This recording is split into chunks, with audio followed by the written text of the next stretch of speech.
Welcome back to the Scarlet Faithful Podcast, episode 88 on Thursday, June 8th. Aaron Breitman, co-owner, co-founder, host of the Scarlet Faithful Podcast, and appreciate you being here. Sorry I'm a little late on Thursday. Wanted to wait until after the Big Ten made its big announcement for the 2024-2025 seasons. Football opponents, 9 conference games remains, divisions go away, USC and UCLA are added. So lots to break down from a Rutgers perspective. Wanted to touch on the conference in general as well. I did think, it's scheduling. I'm fascinated by scheduling. I'm fascinated by standings. I love Big Ten standings where it's just one long list. You don't have to worry about divisions. I love looking at the other sports when you see, obviously Big Ten had a max of 14 teams, but other sports sometimes there's 10, 12, whatever. Basketball is my favorite because, it's all 14 teams. And now football, we're going to be able to look at the same. It's going to be 16. You'll see that obviously with basketball and other sports too now. When USC and UCLA come aboard for the 24-25 school year, but with football, divisions, it's no secret, right? The East Division was really it was a crutch for Rutgers football. It really was. It was a very difficult thing to ever get around with Ohio State, Michigan, and Penn State on your schedule every year. Then Maryland, and in recent years, Michigan State's kind of fallen back, and Indiana kind of into another category. But when Rutgers first joined, that first probably 6 years, Michigan State really was up in that tier with Ohio State, Penn State, and Michigan. So it was a brutal schedule forever. And Rutgers now doesn't have to deal with that. They did protected rivalries. So they did 11 protected matchups. It's called Flex Protect. I'm sure that was hours and hours of branding. And Rutgers got Maryland, as they should have. Makes the most sense. People are speculating they get Penn State too. It was kind of interesting. I mean, every school got at least one protected pairing, one protected rivalry game, so to speak, except for Penn State. Penn State and Ohio State has been a land grant rivalry forever, and that got taken away. So that was surprising. But no, I don't think Rutgers and Penn State made sense really, because I think if just Penn State has too many other kind of established. They've been in the conference for 30 years at this point. So Rutgers and Maryland make the most sense. They came into the league together. They're geographically the closest. If you put Rutgers just with Penn State, who would you put Maryland with? It didn't really make sense. So Rutgers and Maryland together makes sense. So they are protected essentially forever. They are an annual matchup. They will rotate home and away. I don't know if they're going to be the last game of the season like they have been recently. I do like that idea, but I don't know if that's going to be the case.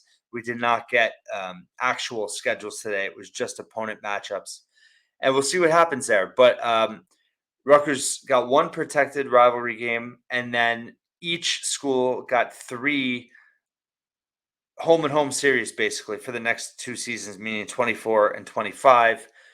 And Rutgers got, ironically, Penn State and UCLA along with Maryland. So, obviously Penn State is a tough home and home to have.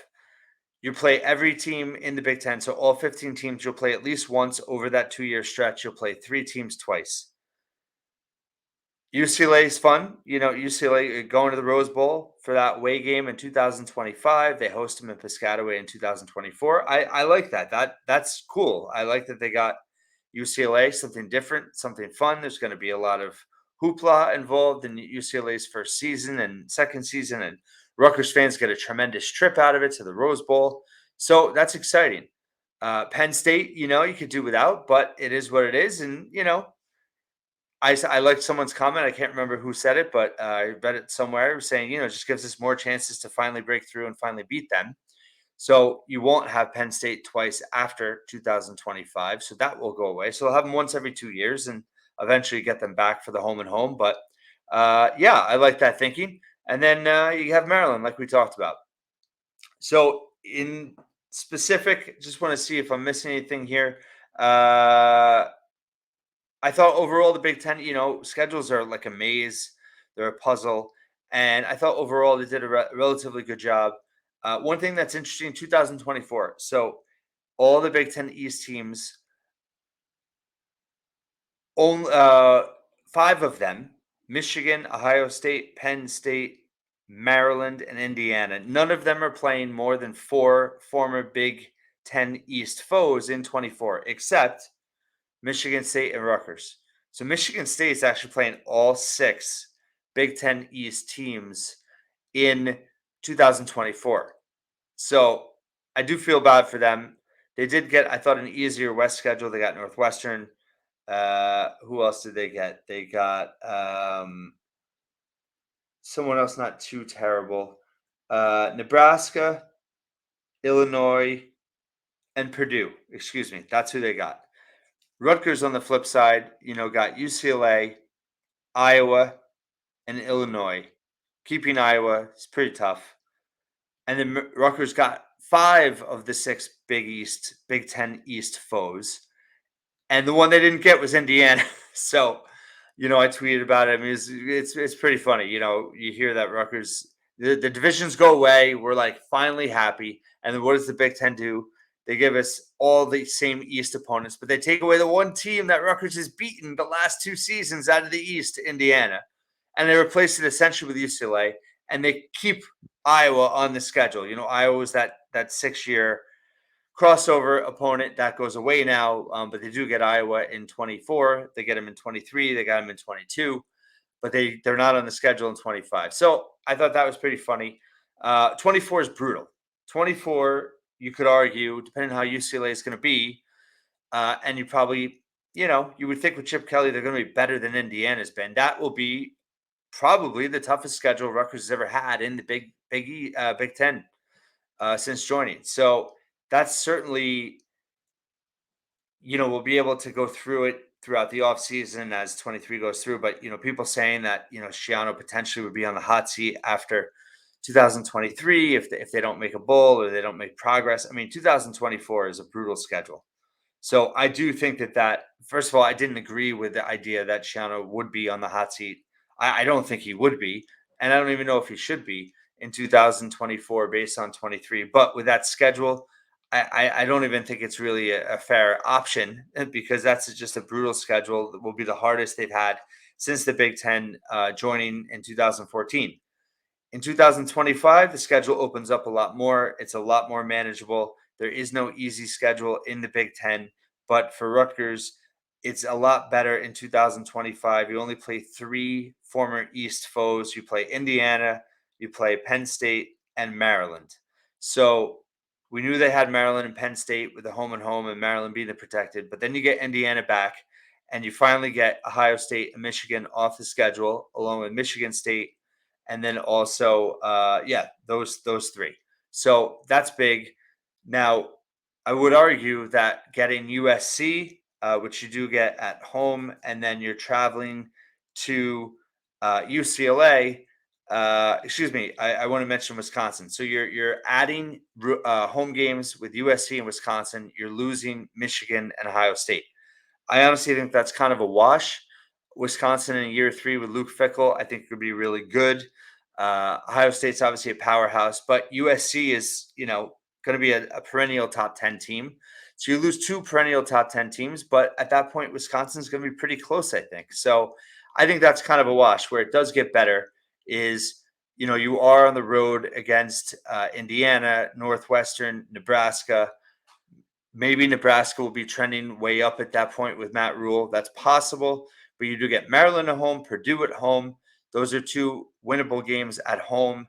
And then even though you do have to play USC and Wisconsin, you do get them at home. So certainly more manageable, but I think Maryland and Purdue at home, Northwestern on the road, Nebraska on the road, Indiana on the road. Those are winnable games. That's about as good as it's ever going to get, probably, in the Big Ten in 2025. So 2024 looks really, really tough. 2025, definitely room for optimism in terms of if all things come together, if recruiting comes together, if the roster comes together, if the coaching staff holds intact. Rutgers could, I think, finally break through with Schiano 2.0 in 2025. One thing to note with the non-conference in 2024, They do play Akron and they're at Virginia Tech in 2024. They do have 4 Big 10 road games, 5 home games, so that's good in terms of balance. And then in 2025, the only non-conference game they have scheduled so far is a home game with Ohio. So it'll be interesting to see their philosophy moving forward with those 2 non-conference schedules in 24 and 25. Now that they know their opponents in the Big Ten those years, obviously 24, you have Akron, you have Virginia at Virginia Tech. There is no rule that you can't schedule an FCS team. So I think it's probably likely they'll schedule a home game against the FCS team in 24. And then 25, you have 2 open games. You do have 5 Big 10 road games that year, and you already have a home game with Ohio. So are you able to get 2 more home games? Probably will dip back into that FCS pool. But that other game, what did they do? That was originally Boston College, which got moved to 2026. So we'll see what happens there. Something to think about. But overall, pretty obvious. 2024 is looking really difficult. 2025, definite reason for optimism. In terms of week to week schedule. One thing that they did not cover, which I think will make a big impact, is how the schedule actually plays out week to week. When does the bye game happen? When do they have to travel out west to UCLA in 2025? How are the months stacked up? That's going to be obviously a huge, major factor in how the overall schedule plays out. And we won't get that for a while. So, and of course, TV and kickoff times and all that will be established, much farther out, closer to when the actual season begins. But I do think the week to week outline is telling and important to note, and we don't have that yet. So that does leave a little bit of a variable, kind of an X factor that we're not aware of. So we'll see, wait and see there. But overall, I think from Rutgers' perspective, I think getting Maryland as your rival, your flex protected game, is a good thing.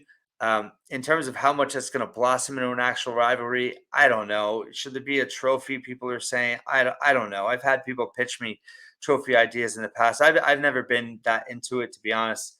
I do like the idea of making it the last game of the season, but we'll see if they actually do that. Like I said, scheduling is a puzzle, and I think it's going to be difficult to do that every year, just based on they'd have to kind of match it up with another protected rivalry, I think, to balance it out to be able to do it. So we'll see what they end up doing. But overall, I think Maryland as your rival is a good thing. It's a manageable game. It's not an easy game. There are no easy games, but overall, it's a lot better than getting Penn State, which I said didn't make sense. But still, if they got stuck with Penn State year after year after year, yes, it would be, something to look forward to. It would be something to aim for in terms of finally beating them once again, first time ever as a Big Ten rival. But at the same point, to have a manageable schedule year after year, to have them off that is a good thing. So, in addition, I think that having um, the different opponents, having it wide open now, playing all 15 teams once over 2 years is a really good thing. I think that was a must. I know there's a lot of talk and thoughts on future expansion. There was a report this week that they're vetting 10 to 12 other schools about a potential, adding them to the league. I think maybe eventually the end game is 20 teams, which would be 4 additional games. But we'll see. For now, they did only schedule out through 2025. So perhaps that is in the cards for 26. But the way it is now, I do like the overall structure. And getting out of the Big Ten East is obviously a positive for Rutgers. And that's a big win. We needed it to happen. It finally did. We don't see much of the benefit of that. We don't see any benefit of that in 2024. But in 2025, it really does open up. Again, it's never easy. Some of those, former West teams that, playing at Nebraska will not be easy with Matt Rule there if he's able to turn the program around the way you would expect him to. Hosting Wisconsin and USC, it's not an easy schedule, but comparatively to what it's been with the Big Ten East and what it looks like in 24, it's a breath of fresh air. And hopefully going into year 6 of Greg Schiano, that can be the year that the program can really make a leap up in the Big Ten standings and as a program, and hopefully, knock on wood, become that annual bowl team, 6 wins or more year after year. I think it gives hope that it's possible. So I think those are my thoughts for now. We'll have plenty more on the Big Ten scheduling philosophy. I can't wait to see what they're going to do with men's basketball. Women's basketball, too, is going to be really interesting. And all the other sports, there's obviously a lot of logistical challenges with having two teams on the West Coast, but there'll be plenty more to discuss in the future. And appreciate you listening and watching once again on the Scarlet Faithful podcast. And I'll be back tomorrow.